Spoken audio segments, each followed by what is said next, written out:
Good afternoon, Chairman and Secretary and members of the CERD Committee. My name is Lorraine Garcia, and I am of the Apache and the Nnee Nation.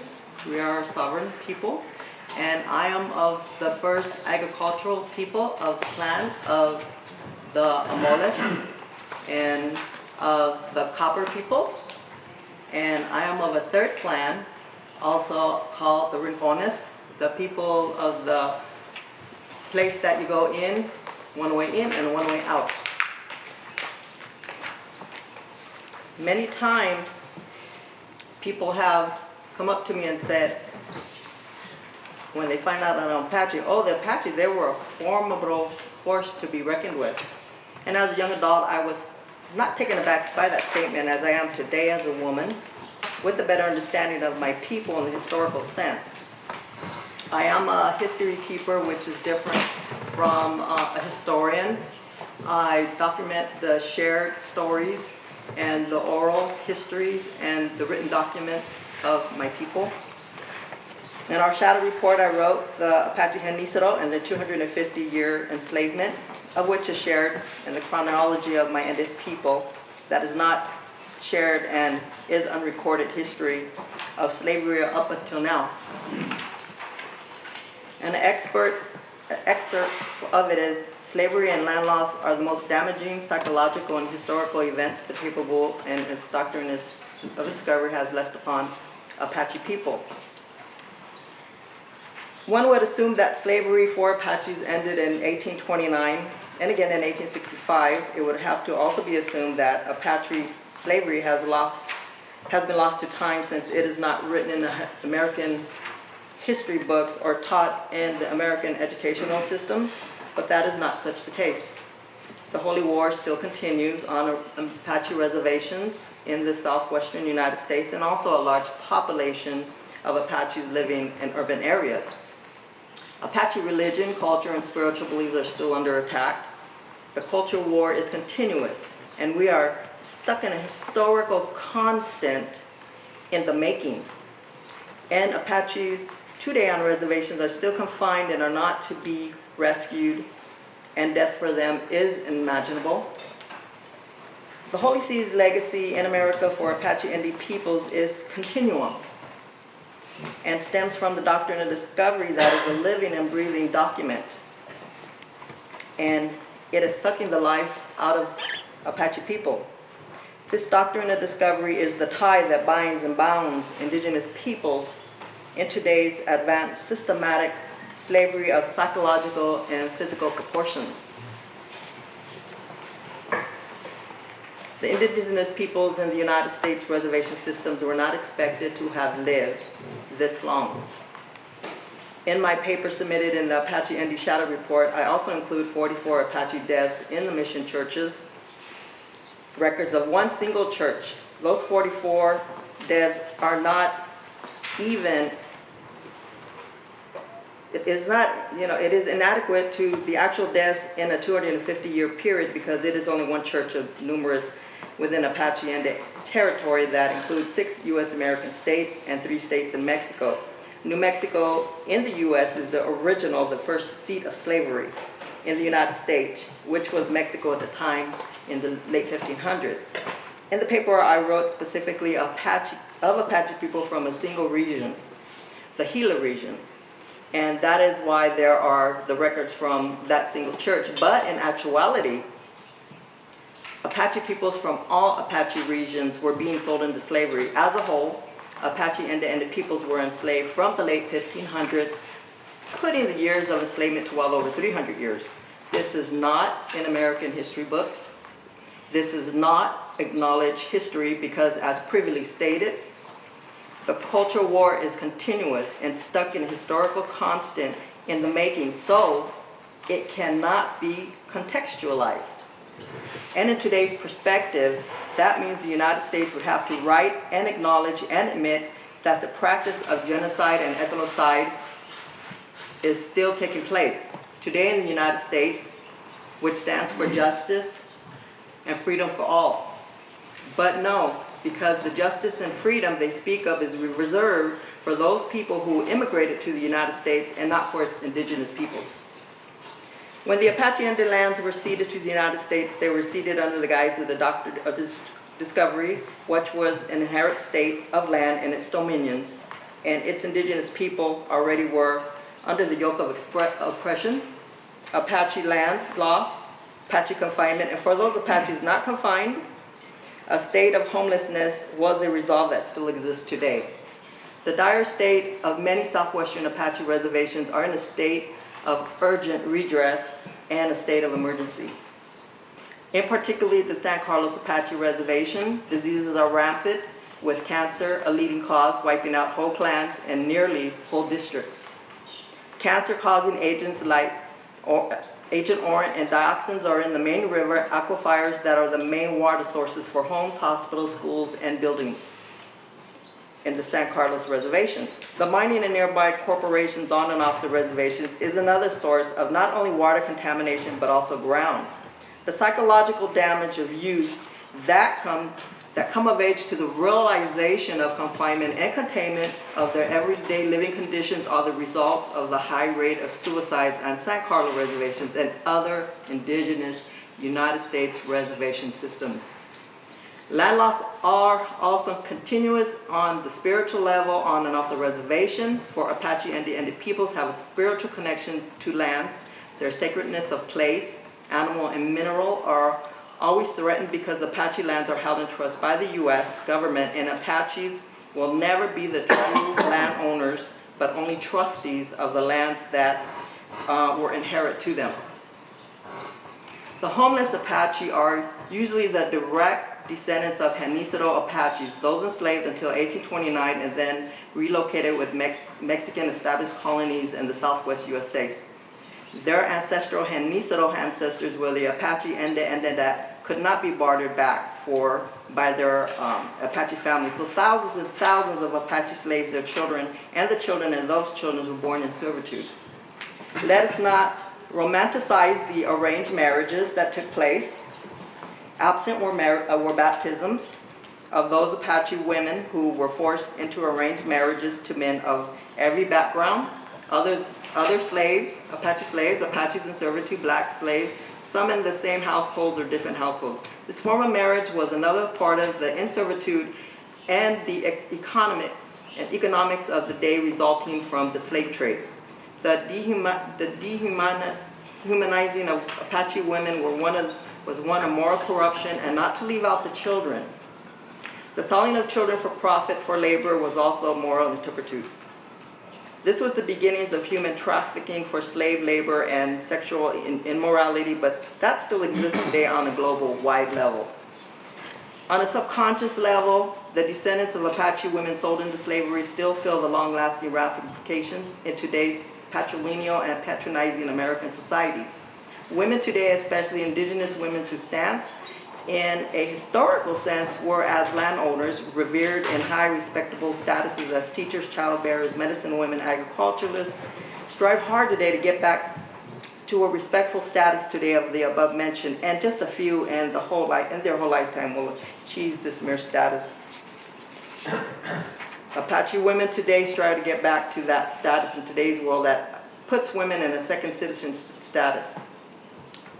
In our shadow report, Elder Eddie Montoya's testimony, entitled The Testimony of Racial Discrimination, as an Apache Genízaro descendant, shares his childhood experiences of racial discrimination at a very young age of his parents and grandparents who were of Genízaro descent. And it should be noted that Apache Genízaros and Spanish and Mexican descendants of southwestern colonials still use that general term in a historical and contemporary sense, as it is a history that is being shared and written, and the racial idiom associated with it is still effectual in racial discriminatory fashion and indirect intention.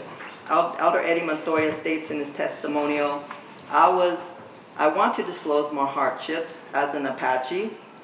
When my parents got married, they went to live in Cienega and lived in a cave. Cienega was a section of the Jalalosa. At some point, the Wilsons took over the Cienega.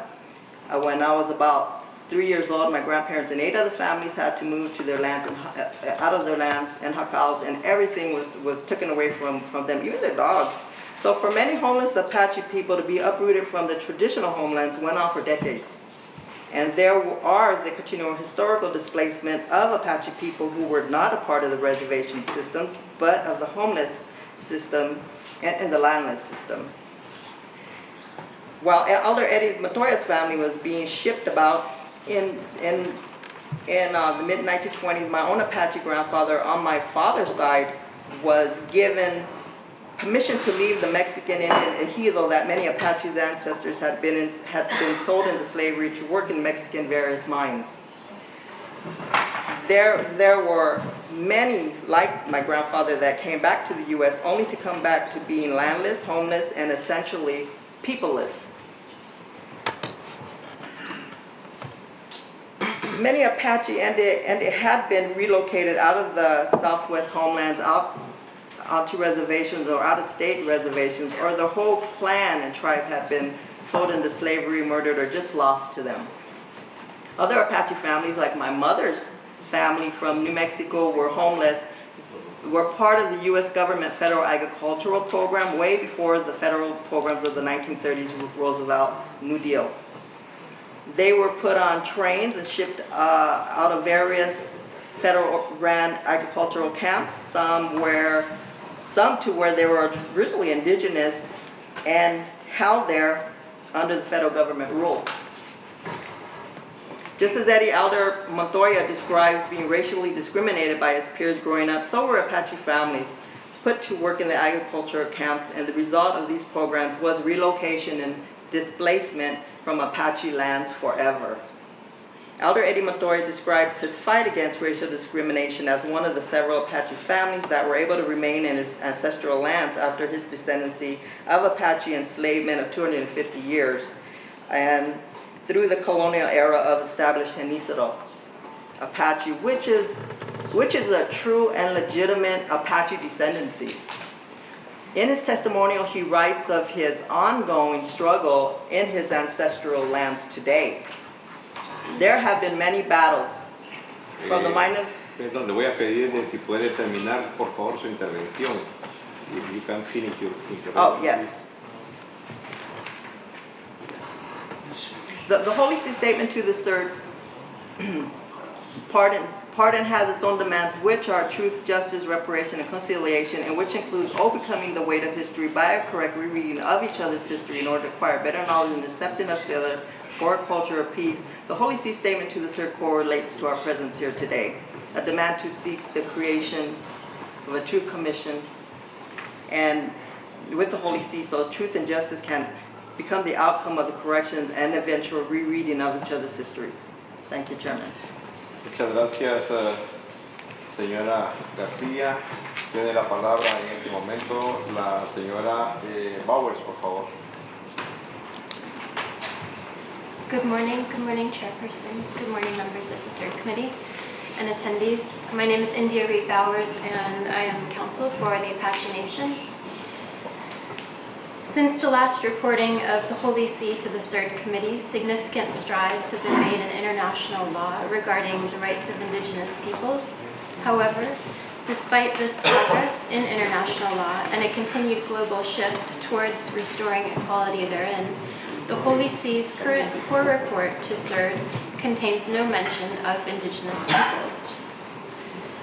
Our shadow report in its entirety makes the case for, amongst other things, the need for a truth commission regarding the Holy See and the Interkatera and the Apache, Nnee, and indigenous peoples, reparations, and changes in related and resulting laws and policies regarding indigenous territories and sovereignty therein, and a legally formal and public rescinding of by the Holy See of the Interkatera and its legal, political, spiritual, and territorial legacies.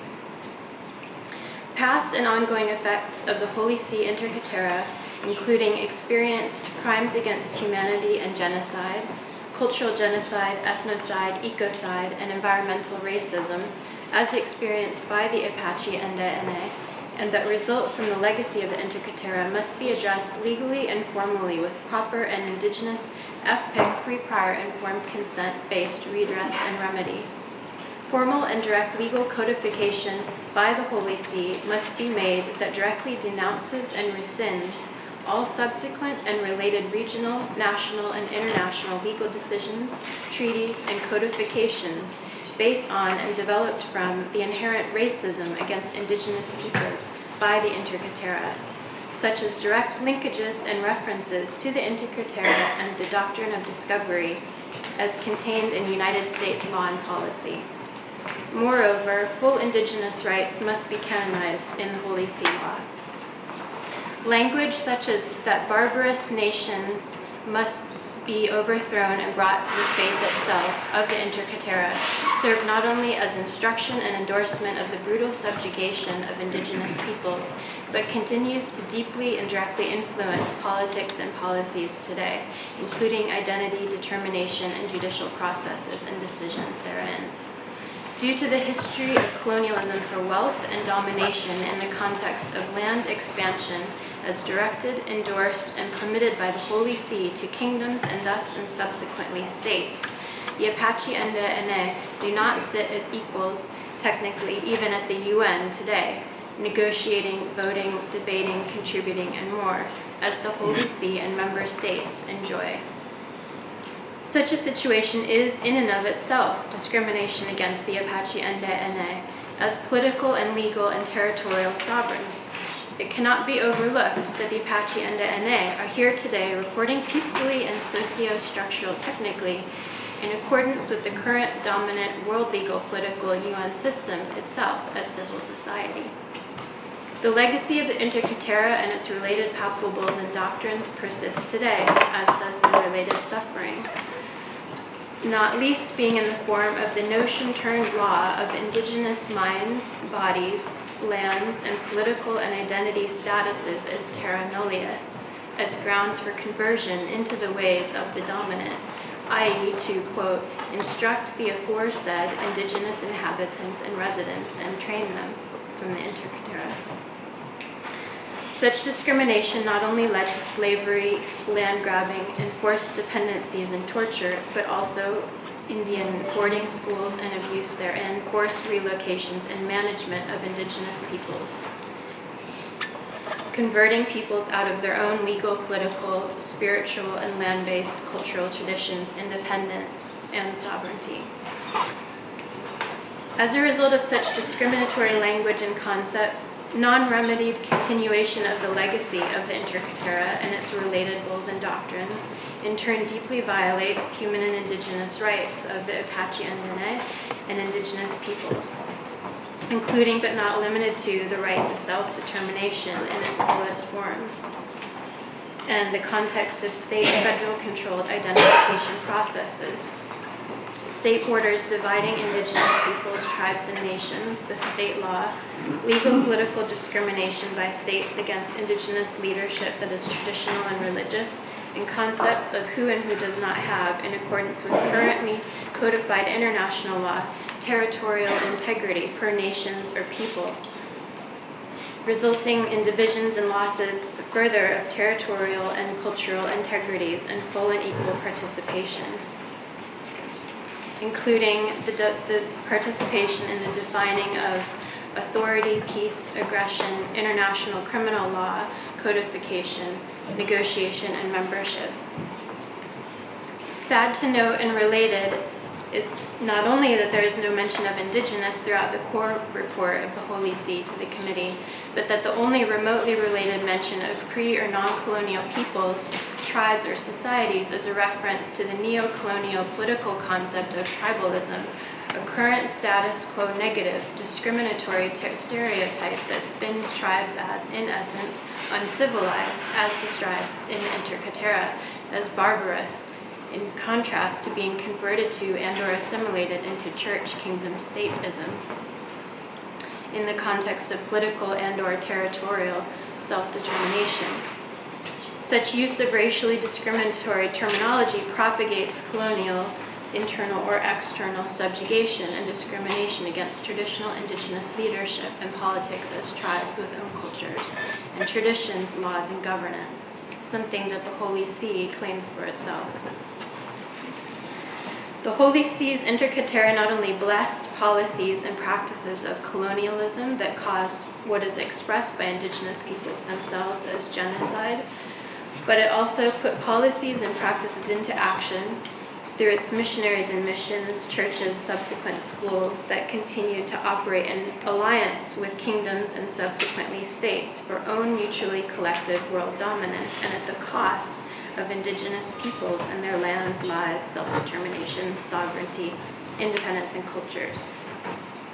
Indigenous worldview has been systematically displaced and replaced by Catholic proselytizing and related and allied historical aggression and colonialism, including in the context of the establishment of UNESCO World Heritage Sites without the consent of indigenous peoples, with members and officials of the Catholic Church, such as the case of the San Antonio Missions World Heritage Site.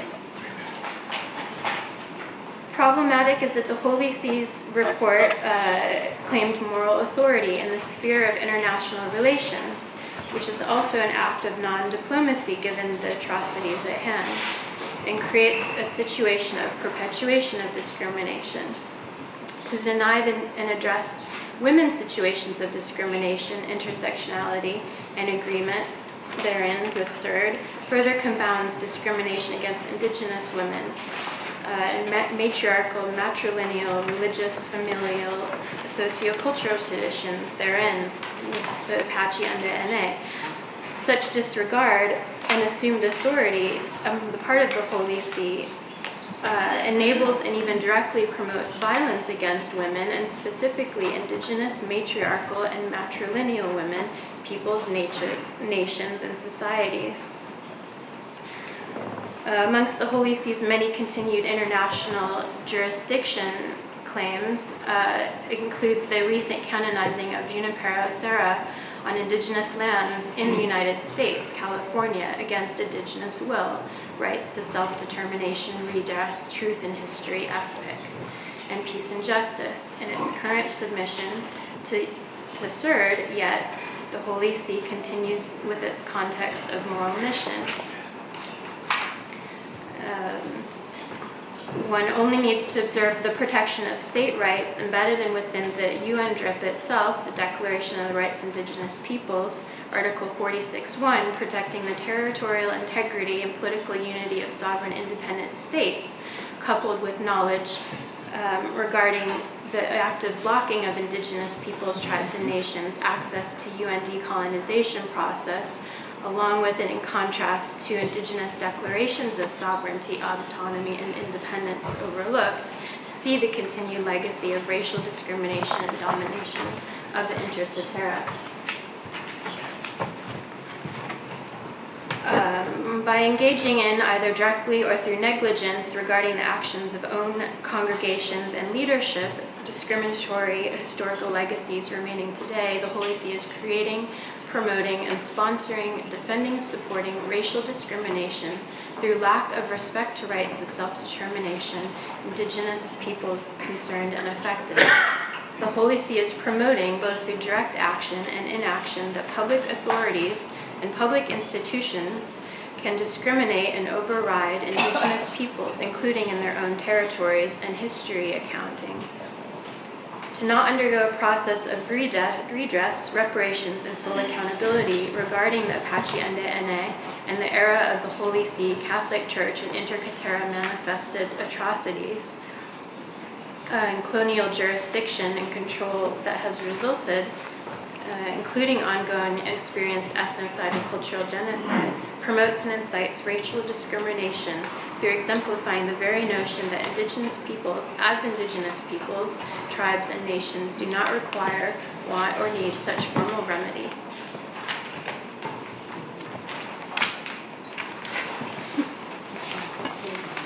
Puede concluir. You can finish your intervention. If you have some recommendation, you can Then I just defer to our submitted recommendations and questions that we've given to the committee at the front of it.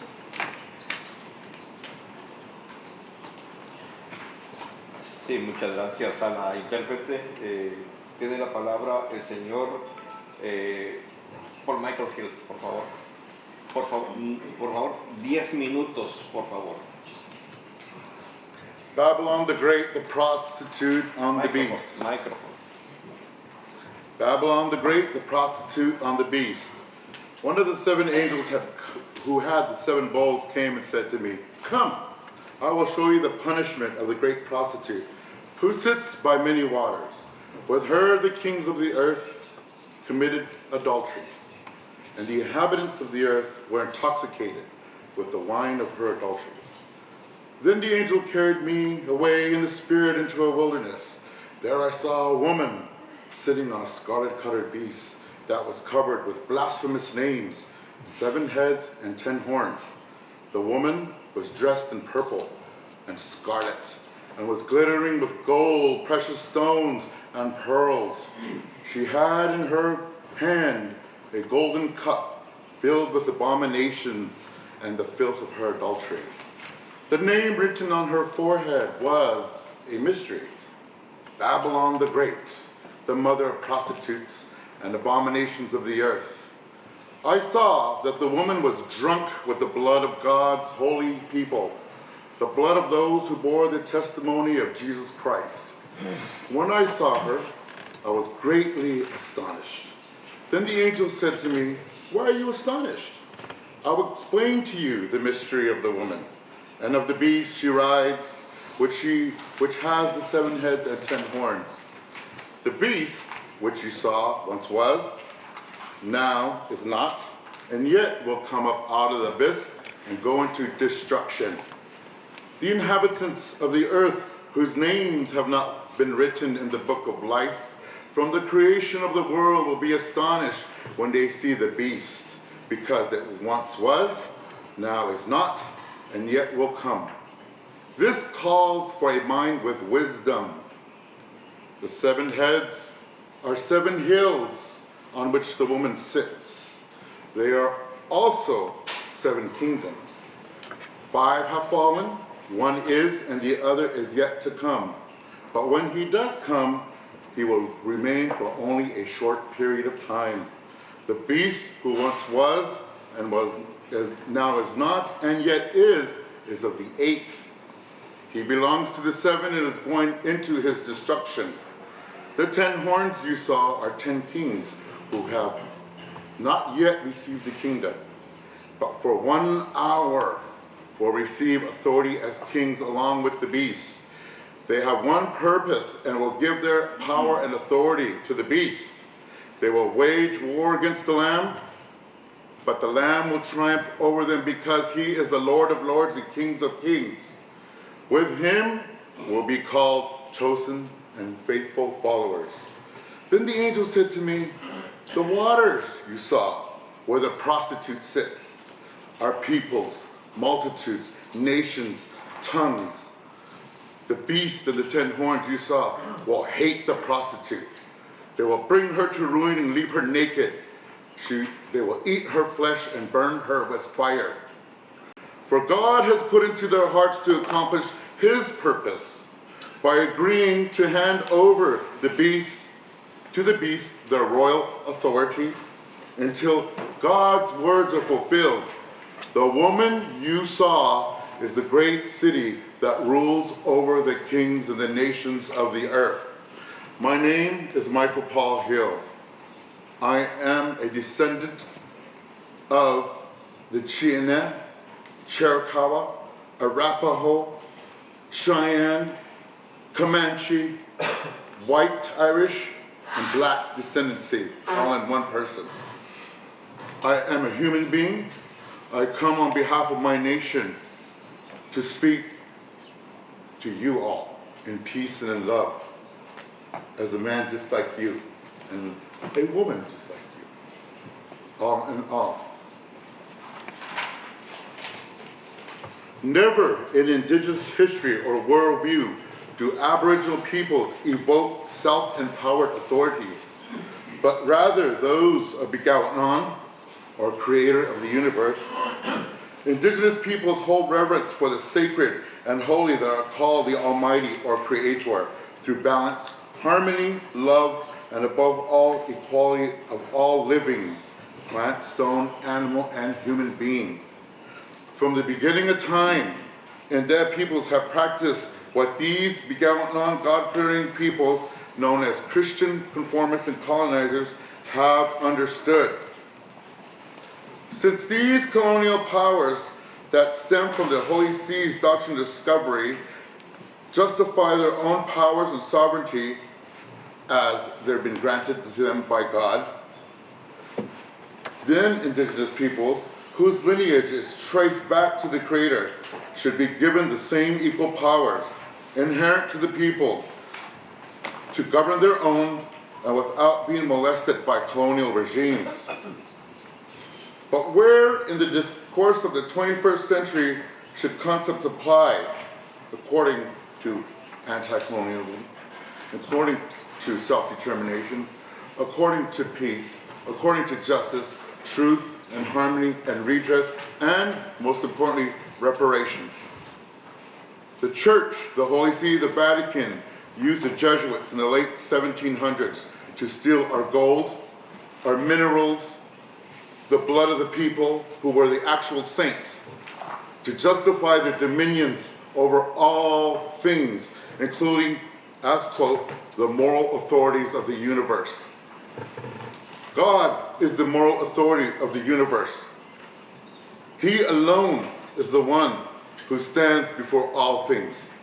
And we, as his children, cannot give our power to men who have molested, raped, pedophiled the children and the daughters and the babies of the Almighty and the earth.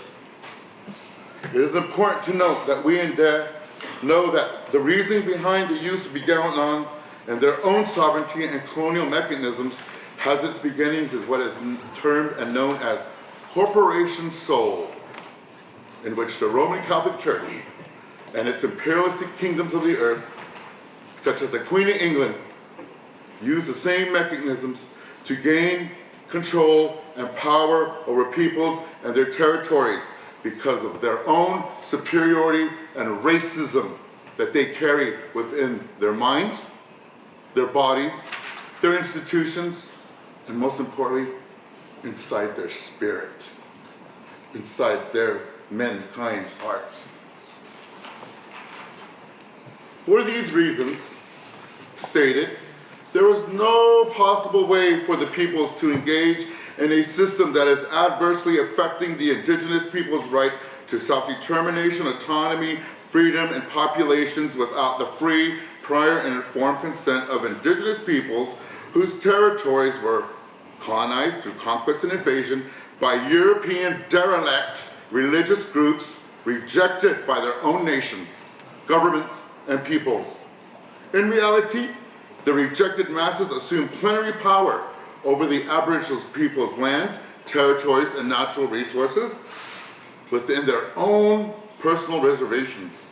They consulted not with the peoples whose lands they stole, raped, and tore up, and killed, and murdered, in the spirit of the hearts of the men whom they assumed power over. Even today, the title and deeds to the lands of the original and true owners of the lands have never been returned. And the title and deed of our homelands is written in the stone, in the air, in the rock, in the water, in every place of the land. The Holy See has, in past sessions, has stated to the CERD Committee that they have abrogated the papal bulls in the Katera of 1493. Yet they have to publish such rescinding or put it in such direct changes into a worldwide and nation-state-wide print. We, the Nnee, want the evidence produced worldwide and not just abrogated in the words of the CERD Committee. The Holy See is going to accept accountability and culpability to all wrongs to set the stage to renounce the colonial nations that rule and have established laws under the guise of the doctrine of discovery. The Holy See will face its chaos it created and humanize the indigenous peoples and their communities that have been dehumanized to set them free in their inherited lands. In judgment, we do stand against you, Holy See, by yesteryear's, today's, and tomorrow's ethical, moral, spiritual, cultural, and all legal principles today. Thank you. Muchas gracias, señor